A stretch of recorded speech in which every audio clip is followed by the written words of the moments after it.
Hello and welcome all. My name is Zainab Mai-Bornu. I work at the Center for Trust, Peace and Social Relations, Coventry University. I was previously a postdoctoral fellow at the Department of Social and Policy Sciences, University of Bath, the home of the Center for Development Studies, where I am also currently a visiting research fellow. This is the first of a series of seminars between CTPSR Coventry and CDS Bath.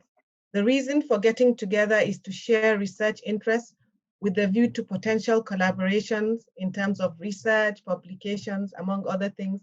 And this is the first of a hopeful series. We've got two planned for the rest of this year. This seminar is titled COVID-19, Consequences for Global Inequalities and Prospects for Development. So for today, we have two speakers, Professor Heaven Crawley and Dr. Yixian Sun. Professor Heaven Crawley joined the CTPSR in 2014, where she leads the UKRI GCRF South-South Migration, Inequality and Development Hub, known as MIDEQhub. Educated at the Universities of Sussex and Oxford, Heaven has nearly 30 years experience of undertaking research on international migration in a wide range of institutional settings: government, voluntary sector, national and international organizations, and the academia. She was previously head of asylum and migration research at the UK Home Office and associate director at the Institute for Public Policy Research, and managed an international research consultancy before returning to academia to set up the Center for Migration Policy Research at Swansea University. Heaven's research is underpinned by concerns about the inequalities with which international migration is often, but not always associated: global, local, and social inequalities that limit human potential and shape decisions to migrate, inequalities in opportunities to move safely, often linked to gender, ethnicity, or age, inequalities in the opportunities to secure access to protection, work, and rights, inequalities in the representation of concerns and interests around migration, which often decontextualize migration from broader processes of social, political, and economic change. Also, inequalities in the construction of knowledge around migration processes and outcomes, in particular, the marginalization of migrants and scholars in the Global South in migration debates and policy analysis.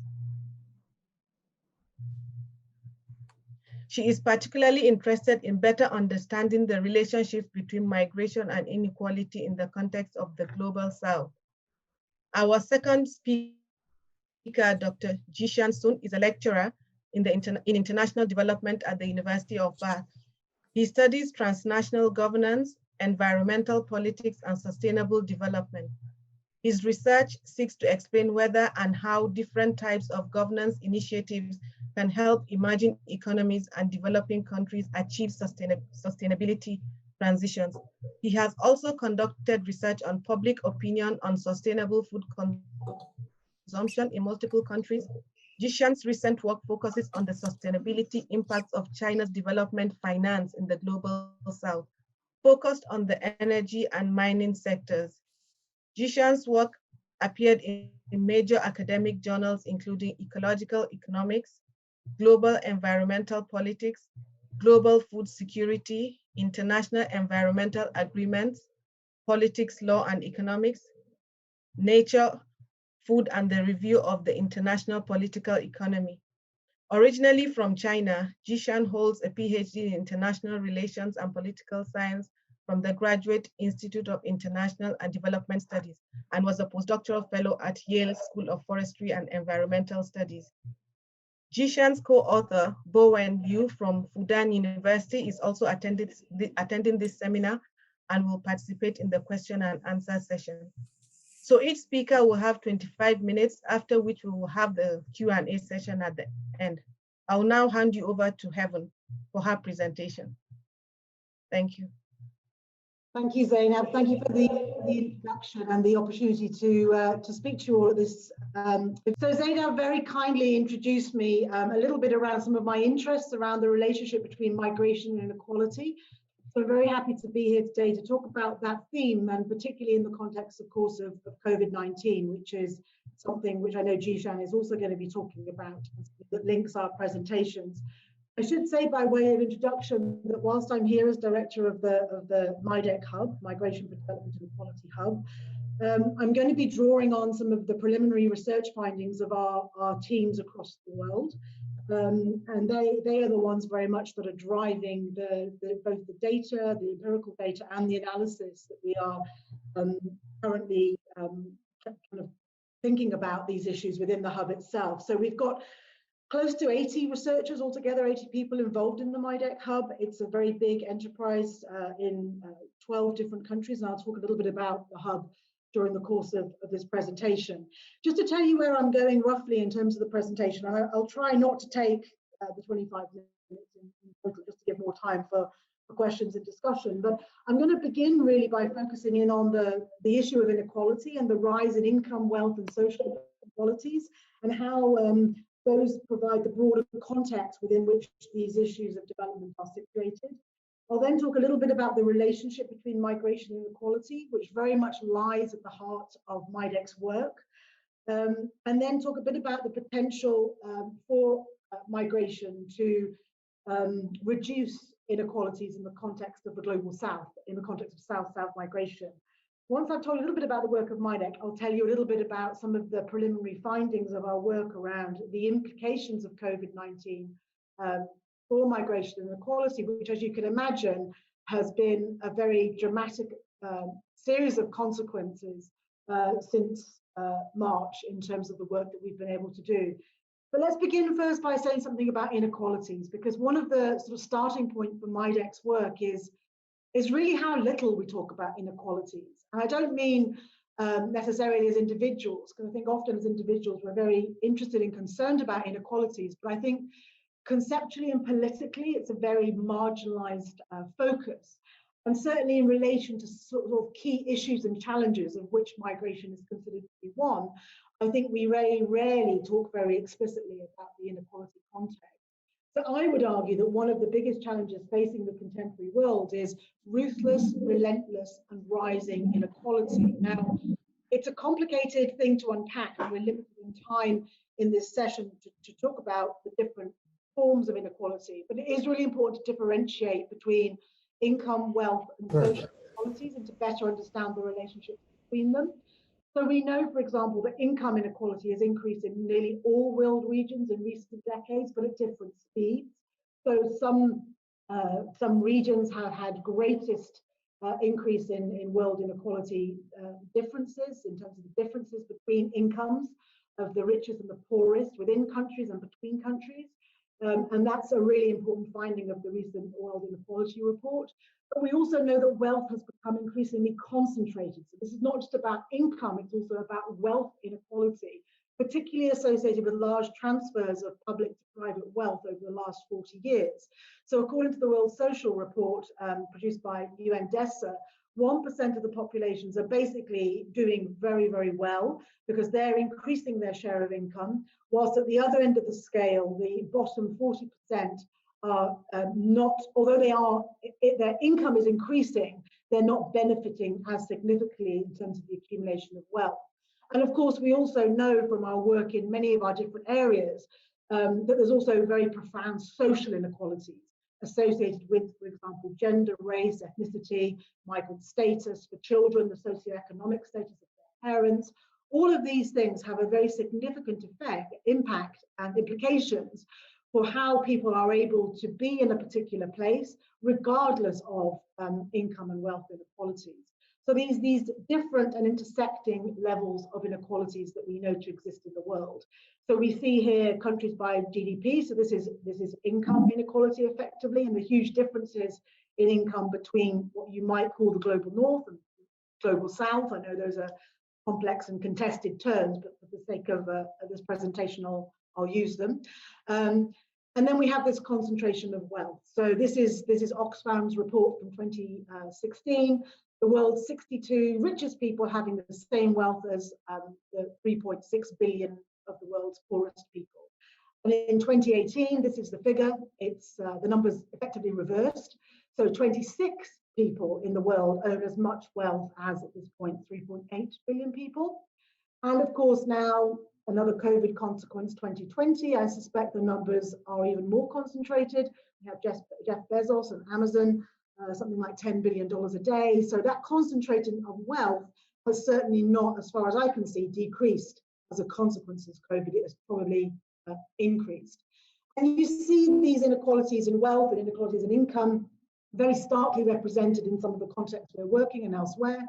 This is just an image from a series of images in the Unequal series. This is not a photoshopped image. This is a real image of houses living, people living alongside one another in very different living conditions, in this case in Mexico City, here in Cape Town in South Africa. So it's not just that these are sort of numbers about the kind of differentiation in income that exists, but they have real consequences for how people can live their lives and the quality of their lives. But what we're focusing on the MIDEQhub, of course, is what is the relationship between this inequality, these forms of inequality and migration. And I would argue that we need to center inequality in all of these forms in our thinking about migration, not only because inequality is morally objectionable and worthy of attention in its own right, but also because it provides a very important analytical tool for understanding migration, its drivers, its consequences, and of course its relationship to broader development processes. So I think it's true to say that the relationship between migration and inequality, whilst it has been looked at by some people, is largely under-analysed, in part because there tends to be a focus on migration processes, rather than, as I say, these broader contexts within which migration is situated. So we know, for example, that international migration is a powerful symbol of global inequality, whether in terms of wages, access to rights or opportunities, or lifestyle. People often move in order to be able to equalize out the opportunities that are available to them. We also know that migration has the potential to reduce social, regional, and global inequalities, but that's neither straightforward or inevitable, not least because the nature of migration, in particular the policies and processes associated with migration, can actually reinforce existing inequalities and indeed create new ones. And much of this is dependent upon the terms under which migration takes place, which we know have become increasingly politicized, such that the opportunities and benefits associated with migration are not equally distributed. They are highly differentiated in terms of gender, race, nationality, and class, amongst other factors.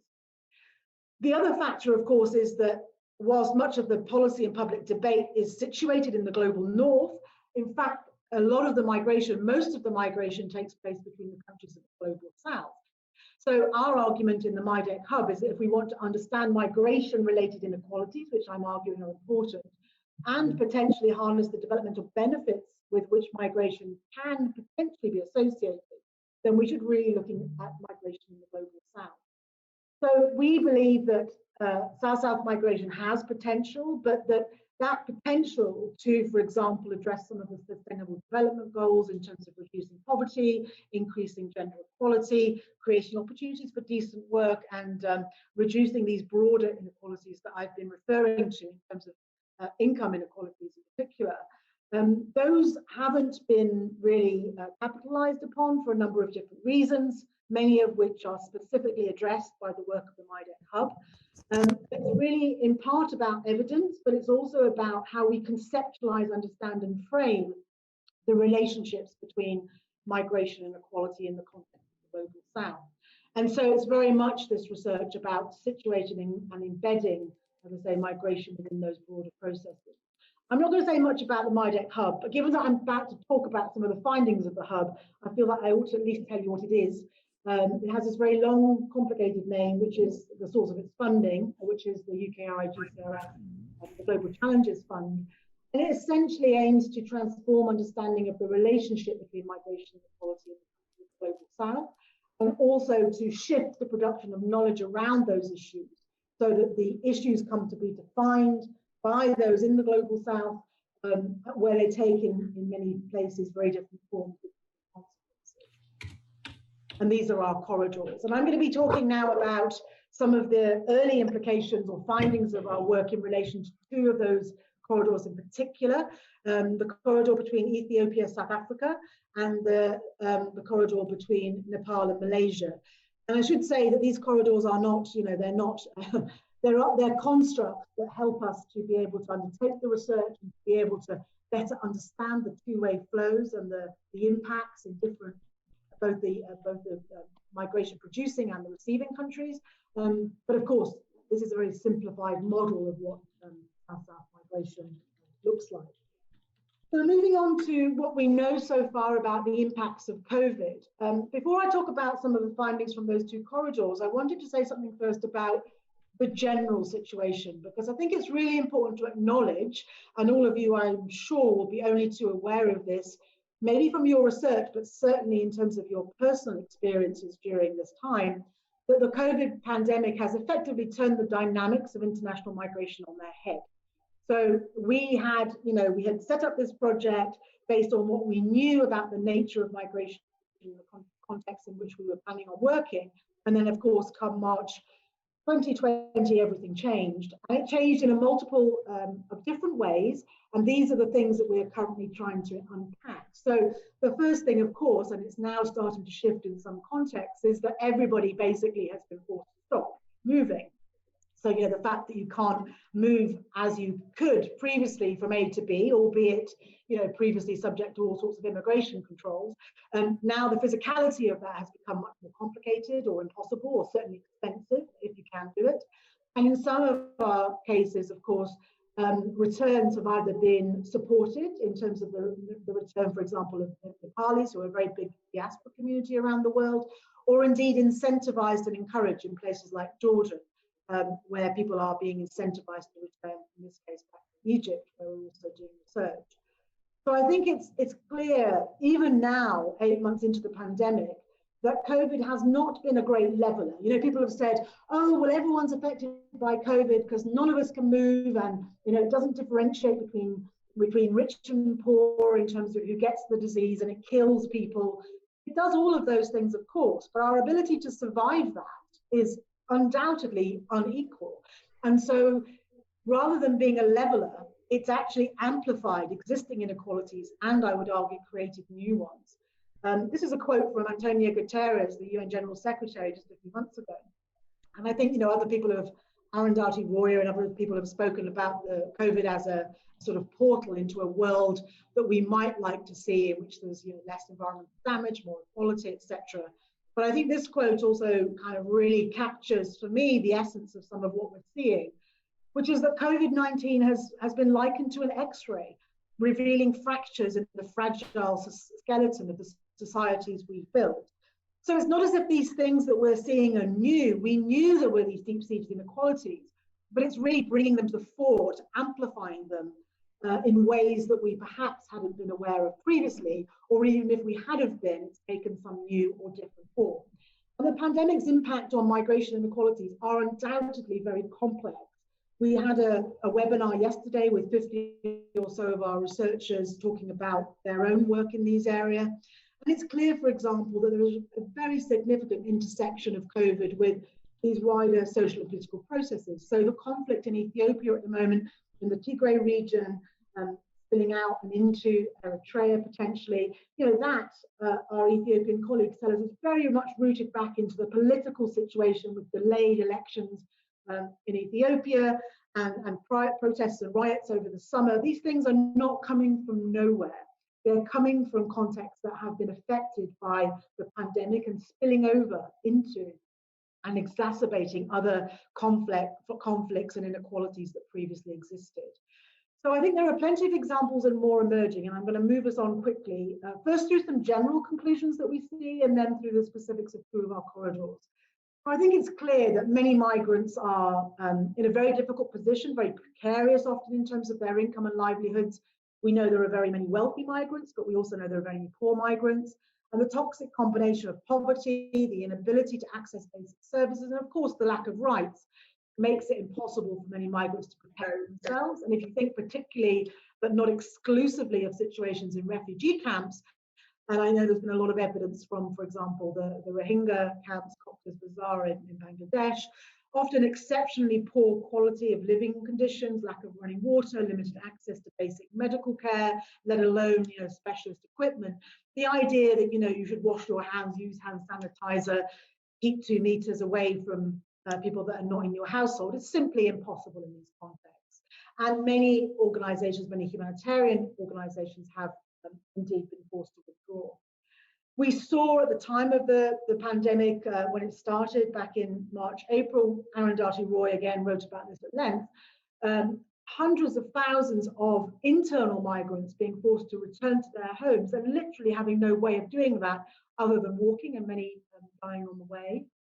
And of course, most people haven't returned to their homes, haven't been able to return to their homes, so they're now living in contexts where, for many, the purpose of their migration had been to earn money for their families, and that had been a very significant contributor to development of their own households, but also their wider communities.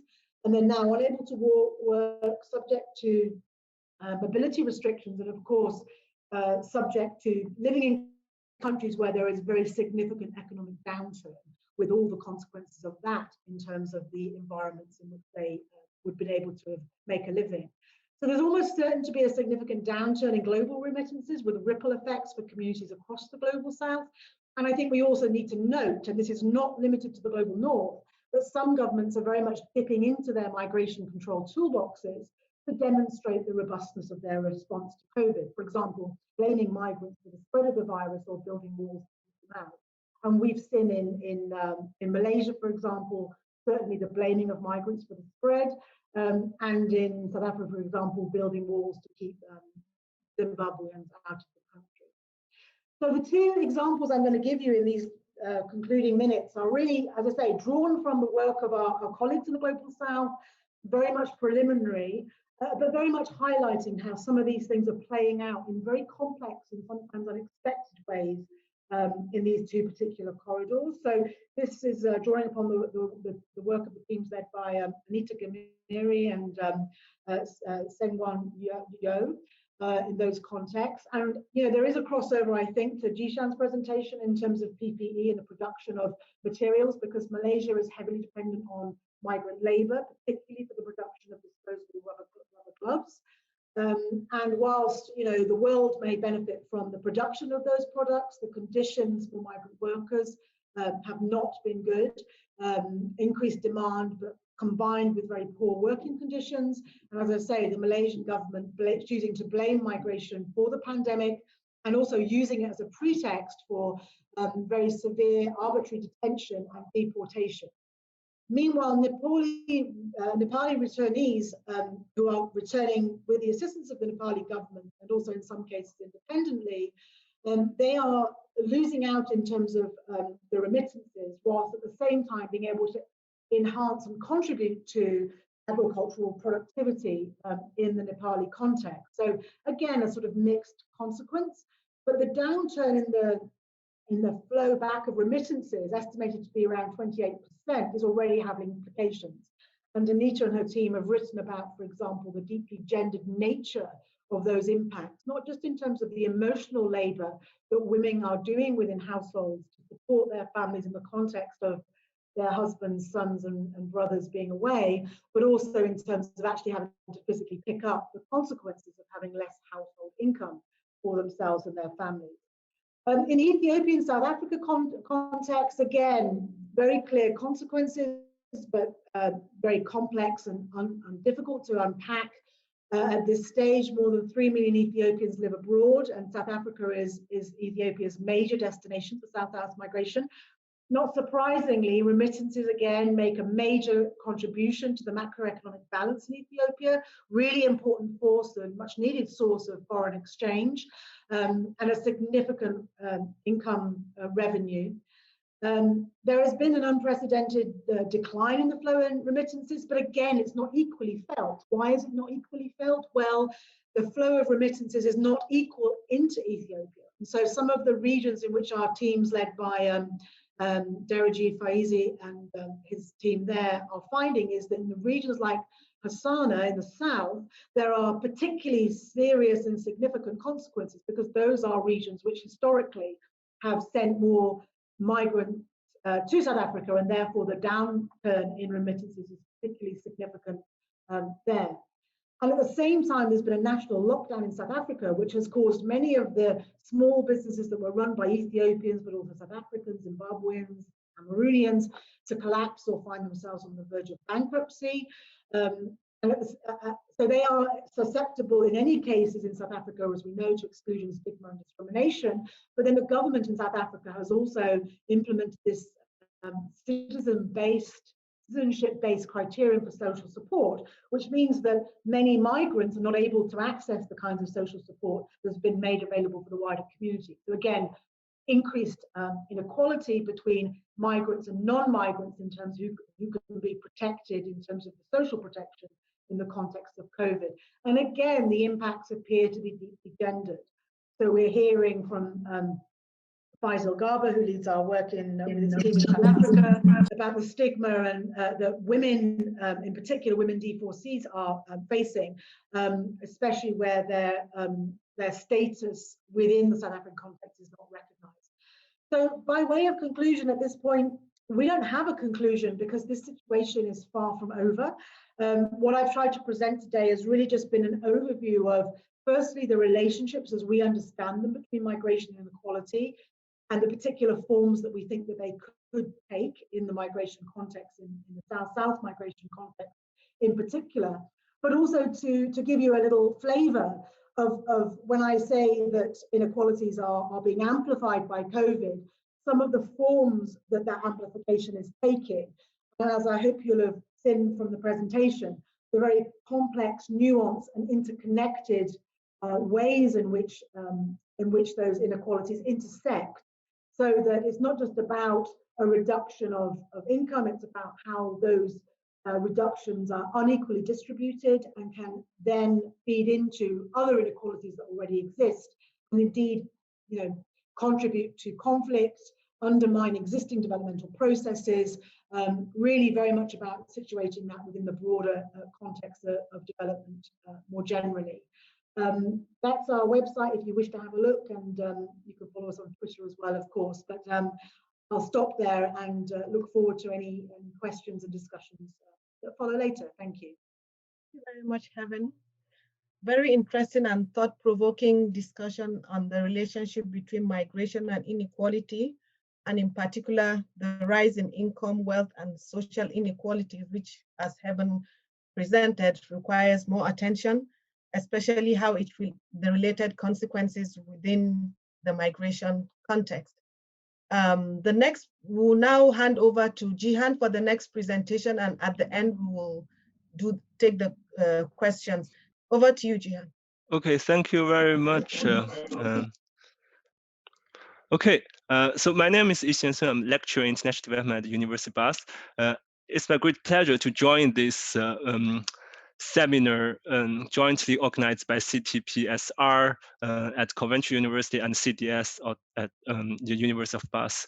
So today I'm going to present a paper that I finished over the summer with my friend Bo Wenyu, who is assistant professor in international politics at Fudan University in Shanghai.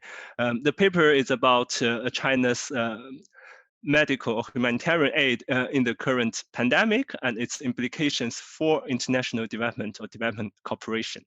So we came up with the idea of this paper sometimes around spring, because we have been very intrigued by the changing role of China in this pandemic. So we know so many things happened in this year, but now let's just look back at the very beginning. So in January and February, we know so the new virus was first discovered in China, and also because of some initial cover-up and mismanagement, the Chinese government was heavily, harshly blamed both domestically and internationally for its actions in January.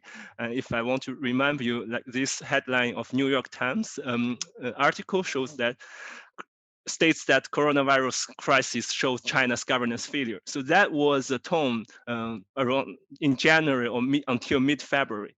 But very soon we have seen the Chinese government implemented very strict containment policies across the country, which according to the WHO expert is the most ambitious, agile and aggressive disease containment effort in history. And as we can see, these efforts paid off. And as shown by this graph, China quickly flattened the curve, and which means the country turned the tide very soon.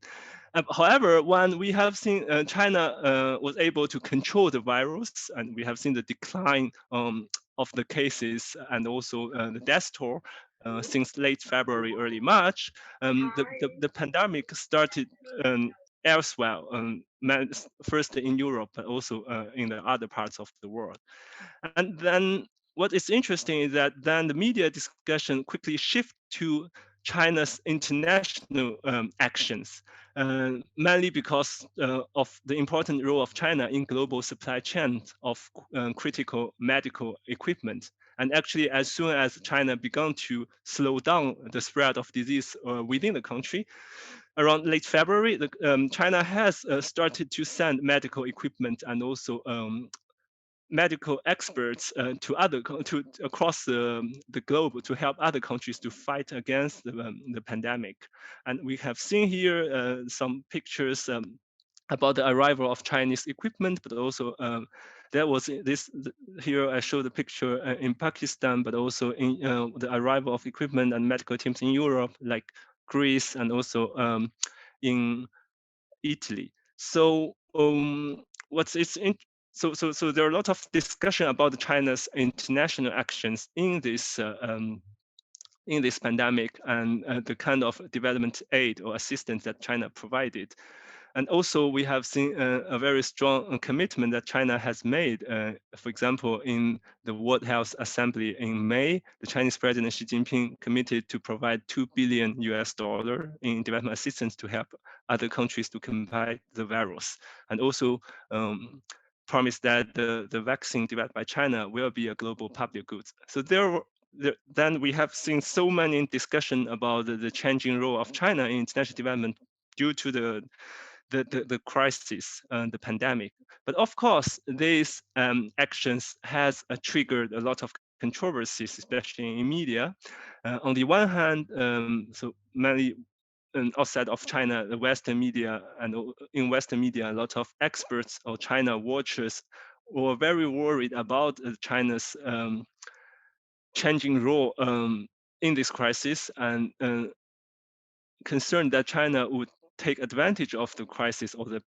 I want to say there was a controversy here, and like what from the Chinese on the Chinese side, we have seen that the governments made clear that the China's COVID-19 aid is humanitarian, not geopolitical. For us as researchers of international politics and global governance, we are very interested in the drivers and decision-making mechanism and also motivations and processes of China's COVID-19 aid.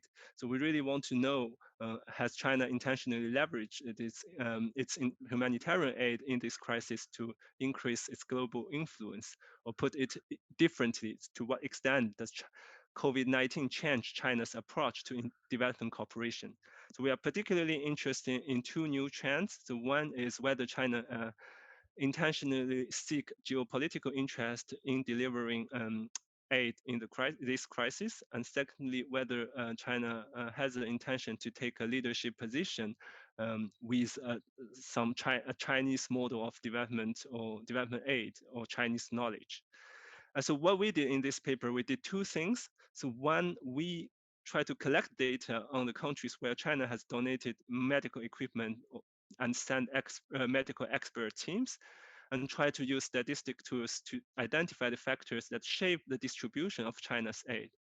But beyond that, we also want to understand the decision-making or policy-making processes and implementation system of the Chinese aid in this crisis. So we use policy and news reports to conduct some analysis, broader analysis on Chinese policy making So we come up with a twofold argument.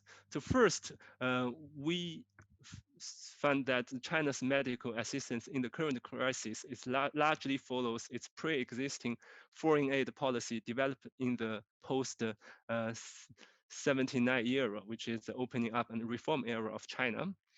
And secondly, our study also suggests that China's COVID-19 aid is not really guided by a proactive strategy to expand the country's geopolitical influence at a global level, but more likely as a result of defensive and reactionary responses to external criticism and requests. So now I'll show you how we got there. So first, as I said, we try to develop a new data set of official in-kind assistance provided by China to the rest of the world. Here we look at both donation of medical equipment, but also the dispatch of medical teams. So our interest is the aid provided by the central government, because we want to know the motivation of the top leaders of China and also the official position. So we're not going to look at the aid provided by local government and also non-state actors in China. So we particularly focus on where and when China provided its medical aid in COVID-19, because we want to know whether that's this is to respond to the needs of recipient countries. And obviously, it is very challenging to get such data, because there is no official registry published by the Chinese government on foreign assistance or foreign aid. So we had to collect data by ourselves. So thanks to our wonderful research assistant. So we we search all information on the website of Chinese embassies around the world, but also go through the reports by major Chinese state media, but also other medias, both in Chinese and English, and then also double check finally the information using search engines in English and Chinese. So what we found through this data set, first, it's about the scale of China's COVID aid. So the scale is unprecedented. So for the first time in histories, China became the leading supplier of medical aid or humanitarian in a global crisis, and also not only provide aid to the global south, but also global north. So in our data set, we identified 142 countries that have received the aid from China as of July 2nd, and 28 countries hosted medical expert teams. In terms of timing, so the height of the dispatch of China, the first dispatch of China's aid to each country was in spring between March and May, and the peak was in April. And in terms of the content of the aid, so it includes a variety of equipment, including PPEs, but also test kits and ventilators. But the quantity is not always disclosed. So in many cases, it was not disclosed at all. So this prevents us to use the quantity as dependent variables in the statistic analysis. I'll explain this in a bit. But also, not surprisingly, we have seen no official aid to countries that have no diplomatic relationships with China. And this is actually in line with China's long-standing foreign policy. And here in these graphs, I map the date where countries receive China's aid for the first time, and also the case facility rate on that date. So we try to see if there's any systematic patterns with respect to the needs of recipient countries when China allocate its COVID aid. And interestingly, we can see so many countries with relatively high CFR case facility rate, like higher than 5%, have received aid from China. But it is also puzzling that many countries with quite low CFR also have already received China's aid. So we want to understand what actually shape or determines China's choices of aid allocation. And similarly, I think the same pattern applies to the dispatch of China's medical expert teams. Here, this is the graph of visualize the recipient countries of the medical teams. So what we do is we try to, so we use the occurrence or existence of China's aid as dependent variables, and then use logistic regression, try to test whether China's aid is based on the needs of other countries, or whether China has used aid to support its economic partners or political allies, and whether China's practices deviate from its past and aid policies. So I just list the variables we use here, but I'm not going to discuss in detail right now due to time constraint, but I'll be happy to explain more. So the findings are quite mixed. So what we found overall, one significant factor is the government responses, the recipient government's responses to COVID-19, which means that government has implemented very strong or stringent containment policies are more likely to receive aid from China. And to explain this finding, we can interpret as that government take this pandemic seriously, are more likely to seek supply of critical medical equipment and may ask China for help. And the other interesting finding or important findings here is that we also see when we look at the medical equipment donation, we found that it is quite in line with the situation of the pandemic in the countries, measured by CFR. So the higher the CFR is, the more likely China deliver its aid to countries. And also we found very significant results for the aid that for the previous aid policy, meaning that countries have received a significant larger amount of aid are more likely to receive medical aid in the current crisis. And this seems to suggest that China's practice does not deviate from past policy in this current in this crisis. But still, I mean, this is just some correlational analysis. We really cannot tease out the causal mechanism here. And so what we are interested in is try to understand the policy making processes in providing humanitarian aid. So we try to investigate using some qualitative data as well. So let me show you what we did in that part of the paper. So here, I think the really the real focus is on what's the intention of the Chinese government or the Beijing's intention. So what we did is that we first look at the China's the design of China's humanitarian aid in the pre-COVID era and try to see if I try to compare the pre-existing system or practices with the practices in the current pandemic, and in this respect, in general, we can summarize 4 key features that make China different from traditional donors in the pre-COVID era, when China provided humanitarian aid. So the first one is on the forms of aid. So China really focused on 3 types of aid: material goods like medical equipment or technical assistance, so medical teams, and also infrastructure projects, hospitals. And this is quite different from the priorities given by traditional donors, which like Western donors, which are often focus on knowledge-based solutions or package of projects that contain long-term and systematic tasks. And secondly, China also always tried to avoid the use of conditionalities when providing aid. And this is actually in line with China's foreign policy principles of non-interference, which means the Chinese government really is really unwilling to intervene in domestic affairs of recipient countries when delivering aid. And the consequences of this feature is that there is often a lack of careful design in many aid projects.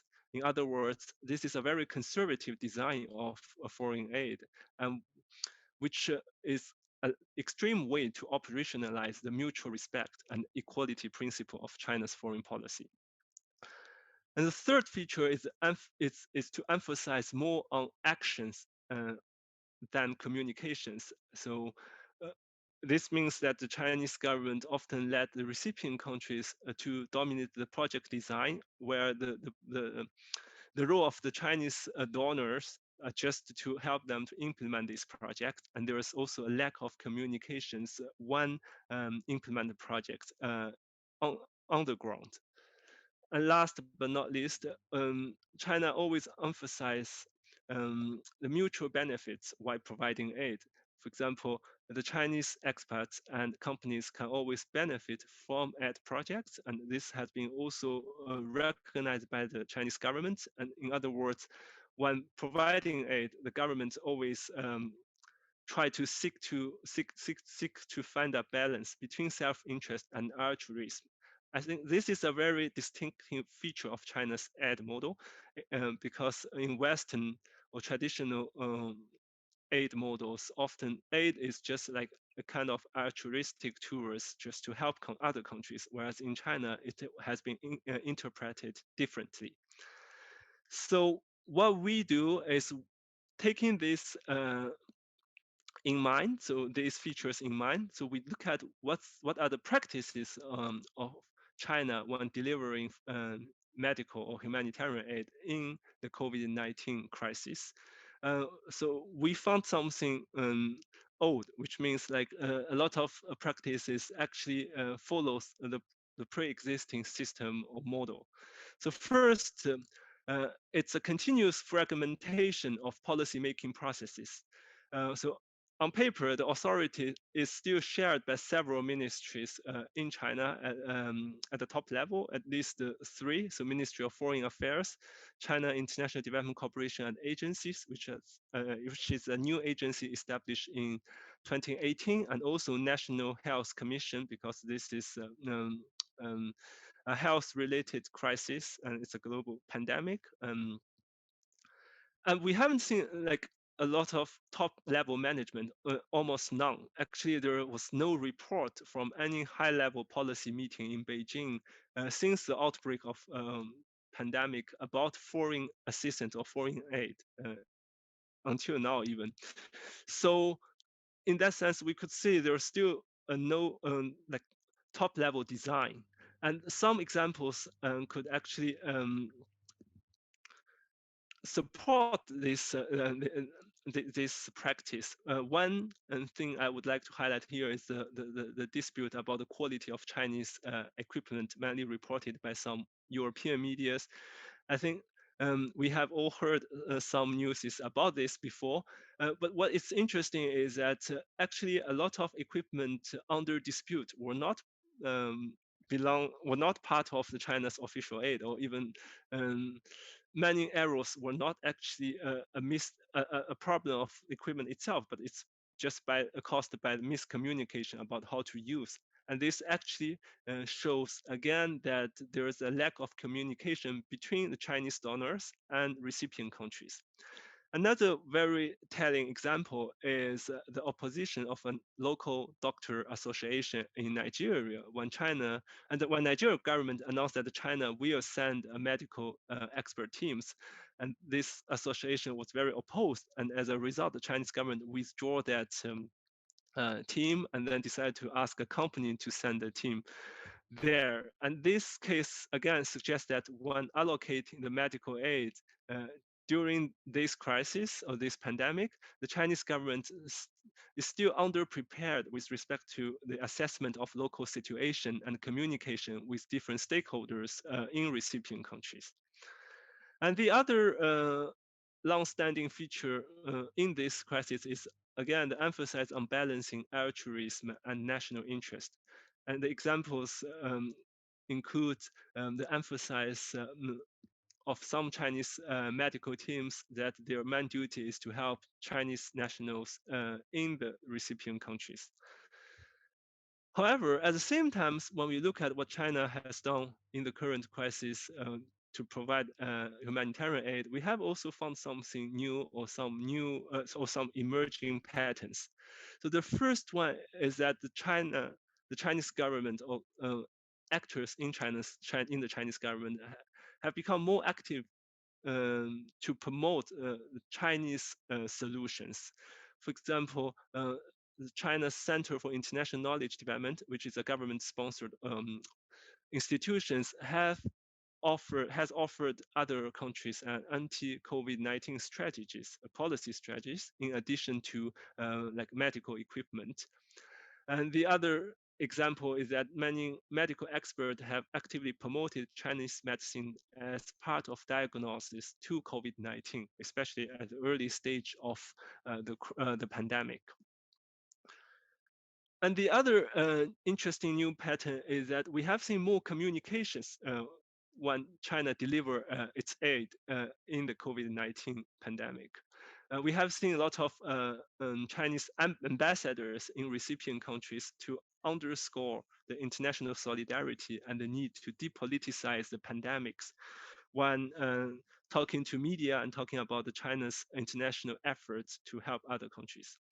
And we have seen also this actually suggests that China has shown a clear interest in seeking diplomatic support, and not from ambassadors, but also a lot of like the media discourse. It's mainly also focuses on this element as well. But of course, we can't interpret this or categorize this implicit goal as a conditionality, because China's aid was not tied to political support. But still, this is a major difference in this crisis compared to previous aid policy or aid practices of China. And lastly, we have seen also more coordination and cooperation with international organizations, especially the World Health Organization. And this could be also interpreted as a response to the withdrawal of the US from the WHO. So how can we interpret this and try to understand the policy logic behind China's COVID-19 aid? We want to propose or highlight 3 points. The first is that after looking at the whole practices of China in delivering its aid, we would suggest that it is more like a defensive and reactive response rather than a proactive strategy to pursue geopolitical gains. In fact, we have seen that the aid in this pandemic for China is mainly to serve the overarching foreign policy goal to shape a narrative on China's success in combating COVID-19 and also try to restore China's global reputation due to its early mishandling of the virus. Of course, we have to admit that sometimes the Chinese government or actors within the government have asked recipients to praise China's effort against this pandemic, but more likely it's more often implicit request from China to the recipients. At the same time, we still see clearly a lack of central planning on aid, and very often the China's aid or the delivery of the aid or communication about aid mainly rely on frontline practitioners like embassies, also experts. So these practitioners, frontline practitioners, could really use policy space to push their own belief, knowledge, and also agenda. So still, this is something that we have seen before and also, again, apply to this crisis. And also, we have seen domestic constraint for China to become proactive in international development cooperation. There's still a lack of capacity, as we have seen, to coordinate policy across different government agencies, but also like in terms of public opinion, there's still insufficient support to like more international aid or international actions within China. And accordingly, we have seen like when the Chinese government justify its international actions to the domestic audience, so in the domestic propagandas, and there is a strong emphasis on reciprocity. So to interpret the China's aid is more to help the countries that have helped China earlier in this pandemic. So again, there's no clear like altruistic element here. Again, there's also a balance between self-interest and altruism. So now I think this comes to the end of my presentation. I think in general, what we found here is that the distribution of China's medical aid in COVID-19 is more likely to be based on the needs from recipient countries, and the project delivery remains poorly managed and fragmented. And still, we have seen that the government is quite unwilling to place emphasis on altruism.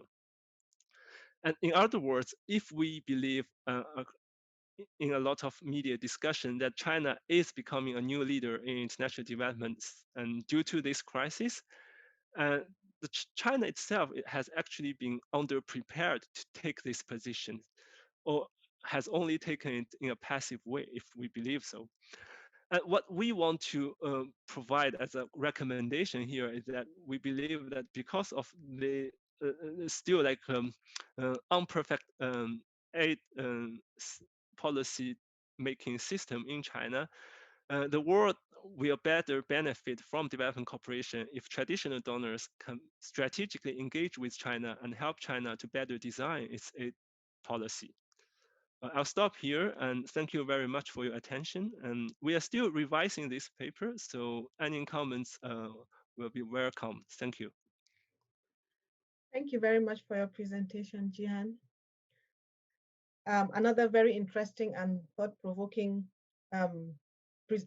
paper in terms of maybe is China becoming a new leader in international development.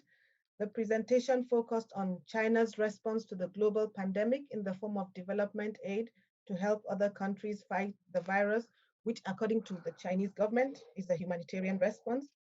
He also talked about the motives behind this development cooperation, as well as 4 key features he identified making China different from traditional donors, including the emerging patterns of China's international development policy during the COVID-19 pandemic. So with these points, I will now open up the floor for questions. I already have 3 questions sent. So the first question is to Heaven. From Katrina Lena, it says, thanks a lot, Heaven. 2 questions. 1, could you say a few words about your findings from the Jordan-Egypt corridor? 2, could you try and list or typologize some of the main impacts of the pandemic, specifically on migrant labor, that have come out of your research, say worsening working conditions, being unable to work and send remittances, increasing informalization, specific gendered effects? You have mentioned some of these already, but I am wondering what other aspects might have come out strongly of the work in the hub so far. Second question from Miho. Thank you, Heaven. I'd like to ask if any potential migrants remained where they are and benefit because of the economic opportunities emerging from the pandemic. That is, if the motivations are based on economic or jobs. This question is based on my knowledge. Local people are playing bigger roles in mining operations due to the travel restrictions for foreign experts.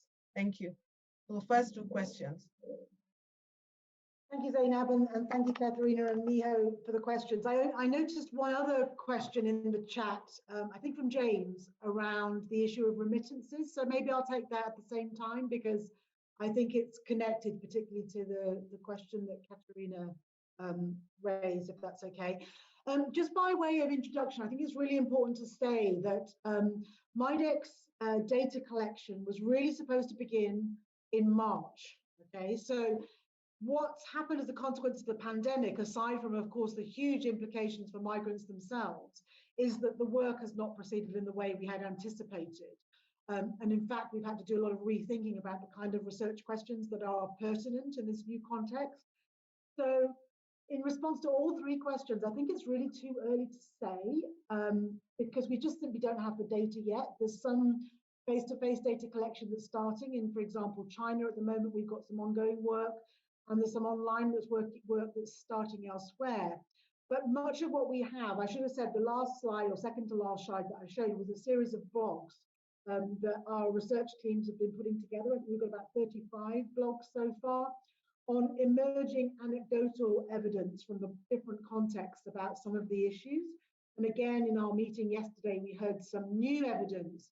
So everything that we hear is very new and it's very emergent, and therefore very difficult for me to say categorically what the answers to those questions are, especially in terms of something like a typology.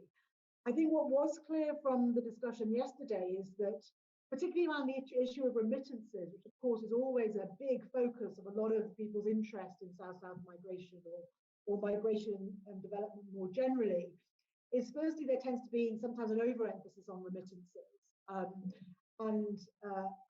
the expense of other aspects of the transfer of resources, skills, knowledge that might be equally important. But secondly, that the data on this already looks really mixed, because in general terms, and this is also back to Catherine's question, the impact on remittances has clearly been very significant. So I mentioned the figures of sort of 28% in Nepal and the quite significant downturn in remittances in Ethiopia. But then the Jordanian colleagues told us yesterday that there's been an increase in remittance transfers to Egypt. Now, what's clear there is not that there has been an increase in actual remittances, but rather there's been an increase in the quantity of remittances that are being transferred through formal mechanisms, because often people in that corridor in particular would travel relatively frequently because it's a more or less visa-free corridor. And so they would physically take money back, or they would send it back via other routes.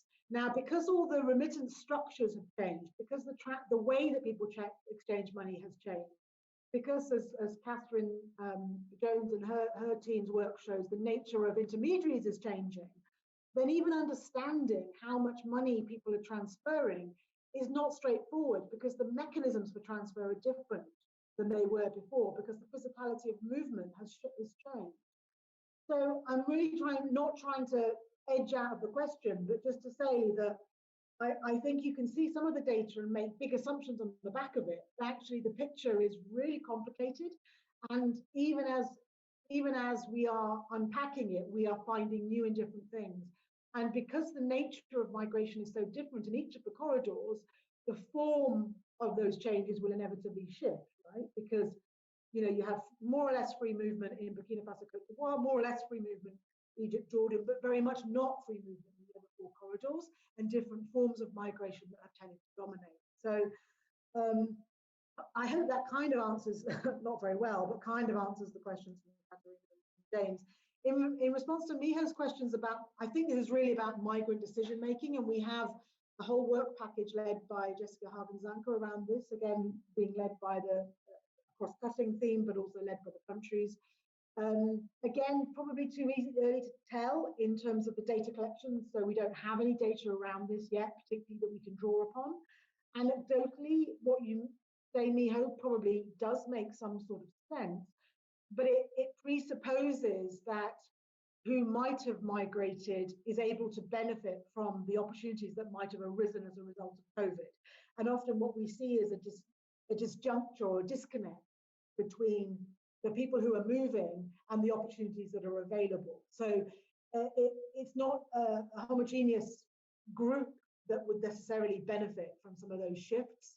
So particularly in something like the mining sector, and I know we're looking at that in the Ghanaian context with the Chinese gold mining industry in particular, I think it takes particular forms, and it doesn't necessarily mean that just because there's less migrant workers, that the people who would otherwise migrate outside therefore become able to access those opportunities. So I think we have to be very careful about sort of reading across that people just transfer from one to the other. And we also know that migrant decision making is based on a whole complex range of factors beyond the economics themselves, and also, of course, shaped at the moment very much by the fact that it's very difficult to move. I hope I've dealt with those 3 questions, but happy to take any more that might relate to them. Thank you, Zainab. Thank you, Heaven. So I have 3 questions for Yixian from Rory. Really interesting issue. Good to see this research taking place. So the questions are: 1, not sure if I understood correctly, but I think you argued that China's mask diplomacy fits with its post-1979 foreign aid policy. But how does the geography of this medical assistance to the global north as well as the global south fit with this? Second question, how does the level and nature of Chinese official government cooperation compare to Chinese philanthropic assistance? For example, Jack Ma Foundation abroad. And the third question is, have you looked at, or do you have any thoughts on any relationships between Chinese mask diplomacy and Chinese mask trade? Exports were huge, especially the further we got into 2020 during the pandemic. Okay, thanks. Yeah, I actually saw all questions. I think I can just briefly discuss, and also I can let Bowen to add. So yeah, thank you very much, Rory, and nice to see you here. So great question. I think the first question about the geography, my interpretation here is because the data we have and the statistics we got, so it's more like the countries where, of course, I think there is a political consideration there, but where has been heavily hit by the pandemics are likely to seek some kind of assistance from China. So I think this is my interpretation of the funding here. And this is where we see when Italy got into trouble in early March, and then China decided to quickly send both equipment, but also the expert teams. So I think it's still mainly driven by the needs of the countries, but not like China proactive to propose aid. That's what we try to argue in the paper. And in terms of the level and nature between the official corporate development aid and the private foundations, we haven't looked at that yet, because I think there's no like public available data on Jack Ma's Foundation's donation. I'm not sure, but maybe we could look at that. But I think this is because this is not the focus of the paper, but I think that's a good point. And with respect to the trade, the diplomacy and the aid and trade, I think there actually a paper, paper I think recently released, still a working paper by some economists based in Germany. I think they compared the trade, they look at the trade data. I think what they found in their econometrics analysis is quite similar to what we got here. Although I think they look at the quantity of the trade of the goods, like medical equipment. But here, because they got some customers' data, but here we're interested in when China really delivered aid, and to see if there's a clearly like geopolitical interest there. So, but still, I think it's quite relevant, and which means like countries has a closer relationship with China, economic relationship, but also through like foreign aid, more likely to receive aid or more aid, not aid, or more like support from China. So both like either by trade or by aid. I think in that sense, we could say it's still not even the mask trade or like medical equipment trade is not. It's not, has a little like geopolitical consideration in my opinion, but I think I'll be happy to hear your thoughts and other thoughts on this. You want me to jump in? Yeah, go ahead. Yeah, so for the first 3 questions, so I find it very interesting. For the second one, we had some fragments from the news, like Ma Yun organized something, you know, they bought some like 1 million masks by himself, and then he delivered it. But the point is that it's not really related to the goal of China in the foreign policy sense. So it's more for mass personal relationship. So that's why we didn't consider that. But it's a good point. And also for the distribution, for the geographical distribution, my understanding is that for me the focus is on not on who actually get the masks, but on how they get it, on what terms and what conditions, and how we give them, right? So if you accept our way of quarantine, for example, then we give you the mask. Is that a thing? Then the finding is that it's not a thing. So for the trade, it's a very interesting, because when Chinese people related to foreign policy talk about exports of masks, they somehow mix them together. Like, let's say we supported other countries by what? By donating masks and by organizing exports, and they try to mix them together. However, the backfire often comes when those exports have bad qualities. Then it counts as the foreign policy mistakes. So that's why it further strengthens the argument there's a lack of policy coordination, because if they really think exports can be counted as foreign policy tools, they need to better coordinate it. They need to better guarantee the quality of the masks, and that's the part they fail to do so, at least in the beginning. And later on, when European countries start to complain, the masks qualities are low, then the Ministry of Commerce, they start to tighten the control of exports, and that's for more complicated reasons. But anyway, so that's a little bit better coordination. And you want to continue to answer following questions, Yixian? I have 3 more questions. 3. 2 for Yixian and Bowen, and 1 for Heaven. So this question for Heaven from James. I'm interested in what evidence you have gained, even if anecdotal, of changes in remittance flows in response to rising COVID-19 to support the view that it can serve as a private form of reciprocal insurance. I appreciate this is a hard question because of the powerful income shocks that have also affected remittance behavior. So the 2 questions to Yixian are: 1, you mentioned from Paul Winter, you mentioned Chinese experts in, is it some countries? Is there a correlation between the presence of Chinese experts engaged in development and the countries receiving aid? And the last question is from Gordon. Despite your findings of no intention to pursue geopolitical influence, has the global image of China and its development aid policy changed during the pandemic?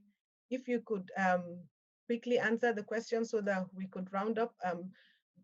Gordon and James have a few remarks. Thank you.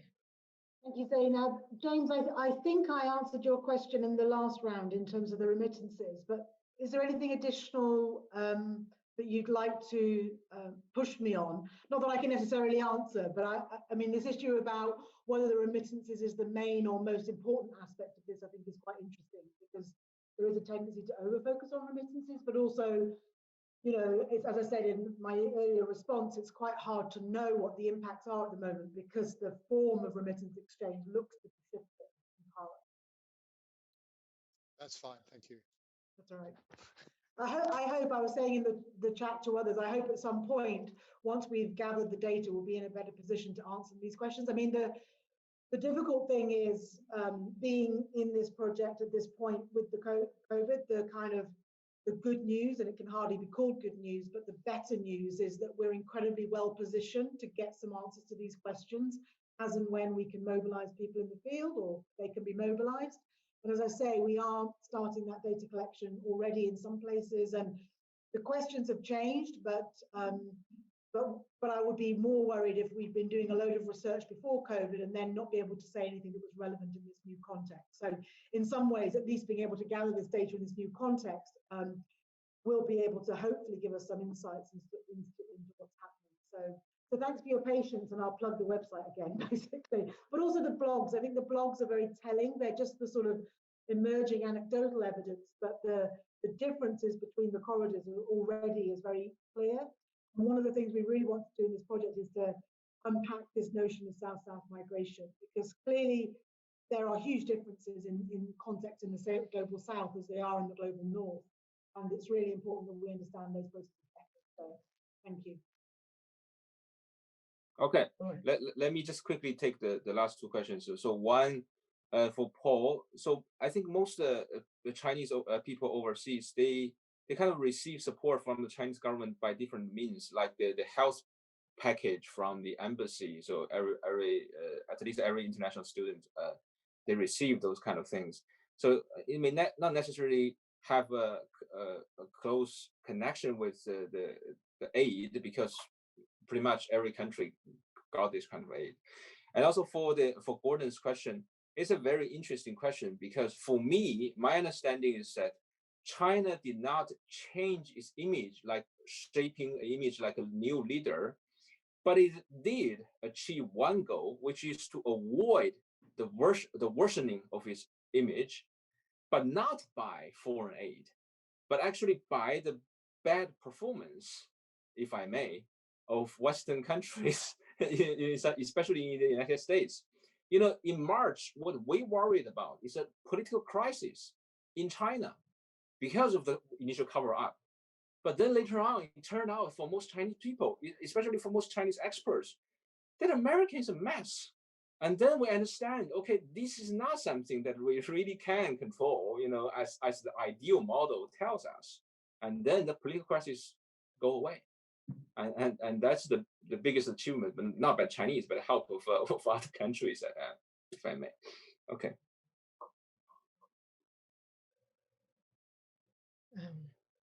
Thank you very, very much. I'll now hand over to James for some remarks, and then after which Gordon will conclude. Thank you, Zainab. I just want to make a quick comment connecting the two presentations, and then an advert. The connecting comment is in the context of loosely talking of globalization, and even before COVID-19, you know, there were signs of globalization, if not in crisis, being challenged through the rise of populism. And of course, globalization being powerfully implicated in some of the rising forms of inequality that Heaven accentuated at the beginning. So it's a complex picture to start out with, but I think what this presentation for me has done is highlight that migration as a sort of remittances has become an absolute critical part of the globalization model, you know, with remittances eclipsing both foreign investment and aid as a source of foreign exchange and as a privatized mechanism for international and people-to-people transfers. So we see remittances rising as a new part of the global development finance architecture. And alongside it, we have this transformation in the aid industry as new actors led by China, but not only China, change the nature of aid.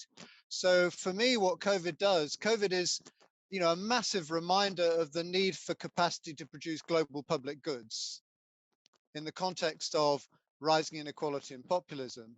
And it's a test of where do the new mechanisms that exist, remittances, new forms of aid, how do they stand up in response to a global shock? And so it's been very interesting for me to hear the two presentations alongside and think of them as two vignettes that are part of this unfolding story of globalization challenged, if you like, or tested.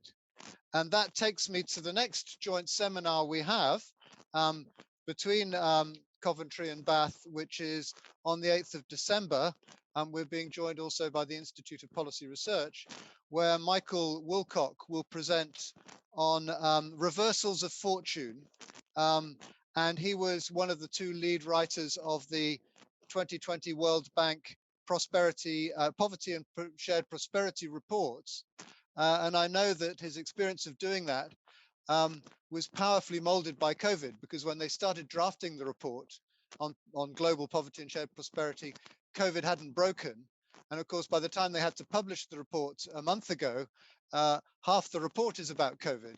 So it will be very interesting to hear from him both what the messages from that report are, but also the process involved in trying to produce it when the field is changing so rapidly. So thank you very much to everybody. And it's just started to pour very heavily on the roof above me, so I will mute before I drown you out. Okay, thank you, James. Thank you, Zainab, and thank you to everyone. My name is Gordon Crawford. I am at CTPSR Coventry, where with Heaven, she and I co-lead a research group on global inequalities and development within CTPSR. It's been a very stimulating seminar, or should I say webinar. And I mean, it's interesting that we first discussed such collaboration between the two centres in early 2020. And then, of course, what happened? We were taken over, as was the rest of the world, by the COVID-19 pandemic. And you know, we've been discussing its consequences today. But of course, without the pandemic, doubtless we would have had the traditional physical sort of seminars on site. You know, one in Coventry, one in Bath, and I think we're all missing the face-to-face interaction and suffering somewhat from Zoom fatigue. But the advantages of the new normal are also quite evident, not least the number of people attending this seminar. I think we had 55 today, which is really great, and much more than we would have had, many more than we would have had if we'd been physically on site together. So thank you very much to everyone, to the speakers especially, but to everyone for their for joining and for participating. And we do hope that this will be the start of a very useful sharing of research interests and research collaboration between the two centres. And we look forward to the next seminar or webinar on December the 8th with Michael Woolcock. So thank you to all. Thank you, Gordon, and thank you, Zainab, of course, for sharing. Thank you. Thank you. Bye. Thank you. Thank you very much to everyone.